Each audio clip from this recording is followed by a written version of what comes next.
من خلال الشكاوي اللي اجتنا كثير من المدنيين حول مياه الشرب، ومن خلال جولاتنا بمناطق الشهبان، احنا هلا بمدرسه باحرز حسينا الموضوع المياه والملوثات اللي فيها، حسينا المياه غير صالحه للشرب، وهذا كمان بشهاده الاهالي.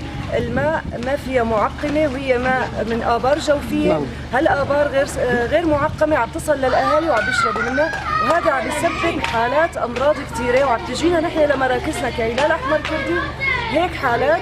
فمنطالب المعنيين بالامر انه يوقفوا على امور المياه من خلال اما تامين مياه صالحه للشرب، او انه يضيفوا لهالمياه معقمات كلور هو حتى يصل المياه تكون صالحه للشرب للمدنيين.